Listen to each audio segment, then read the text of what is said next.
Russia, China, an airborne alliance and the dark cloud over Taiwan. A recent leak from the hacktivist group Black Moon, confirmed by the UK's RUSI, has revealed an 800-page contract signed between Russia's Rosoboronexport and CETC, China's state-backed defense technology conglomerate. Valued at $34.10 million, the agreement is not just about military equipment sales. It is a blueprint to accelerate the People's Liberation Army's PLA airborne assault ambitions, a leap that experts believe could shorten Beijing's operational timeline by 10 to 15 years. This is the first image that emerges. From a secret contract, we see how Russia and China are aligning their ambitions in plain sight. According to the documents, Russia will deliver to China a fully equipped airborne battalion, 37 BMD-4M infantry fighting vehicles, 11 Sprute SDM-1 self-propelled anti-tank guns, 11 BTR-MDM armored personnel carriers, and the Rubin mobile command system. More importantly, the deal includes a comprehensive training program, from parachute deployment of heavy equipment to battalion-level exercises on Chinese soil. Training sites were identified in Kurgan and Penza, the cradles of Russia's elite airborne forces. Here, the contract is more than equipment transfer. It shows a deeper intent, Russia handing down battlefield know-how, while China absorbs it to bring Taiwan closer within reach.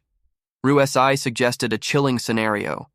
The manicured fairways of golf courses near Taipei Port and Taoyuan International Airport could one day serve as drop zones for PLA paratroopers and armored vehicles. This is no longer science fiction. It is a practical way to bypass heavily fortified sites.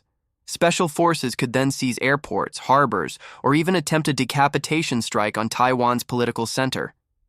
If such a scenario unfolded, Taiwan would face an attack that is both unconventional and unexpected, one that could outflank its hardened coastal defenses. Yet history reminds us that airborne assaults are a double-edged sword. Hostomel in 2022, where Russia failed in its lightning attempt to capture an airport near Kyiv, showed that if the defender is ready, entire regiments can be destroyed the moment they land. Airborne assaults are never magic in themselves. They only succeed when shielded by missile salvos, drones, electronic warfare, and air superiority. The lesson from Ukraine is therefore sobering. Beijing's calculations are not without risk, and Moscow's failures remain instructive. At the tactical level, China clearly wants to borrow from Russia's classic playbook, from Normandy to Crimea. But at the strategic level, the message is more alarming. Beijing is signaling that it is willing to turn Taiwan into the epicenter of a multi-layered conflict involving not only naval and missile forces, but also paratroopers dropping into urban centers. For Washington and its allies, the leak is a wake-up call. An assault on Taiwan will rarely stop at Taiwan. It would drag in Japan, the Philippines, even South Korea, as U.S. bases along the first island chain become targets. This is precisely the scenario the PLA seeks, a web of multi-directional threats that forces opponents to stretch their defenses thin. In other words, this is not just Taipei's problem. It is a challenge to the region's entire security architecture. At the same time, Beijing is reportedly pressing Washington to shift from not support to oppose Taiwan independence.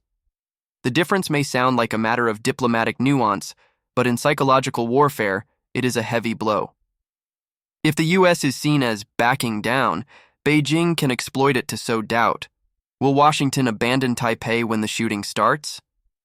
Yet U.S. law, especially the 1979 Taiwan Relations Act, remains the fixed track. It obligates America to maintain the capacity to resist coercion and to treat any attempt to seize Taiwan by force as a matter of grave concern. What matters, therefore, is not each word in a statement, but the actual will of Washington to tie its own security interests to Taiwan's fate. This word game is not merely diplomatic theater, it is a psychological test and a strategic play in alliance credibility. The Russia-China deal is not just a military transaction, it shows two powers converging in a critical domain, hybrid warfare.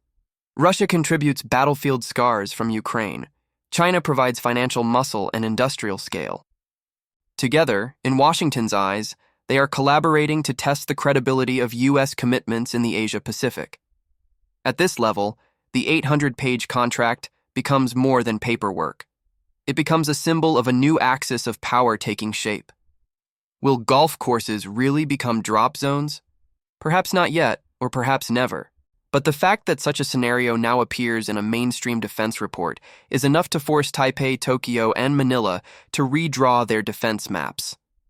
A story still being written, but one whose opening lines, etched in a leaked contract, already demand the world's full attention.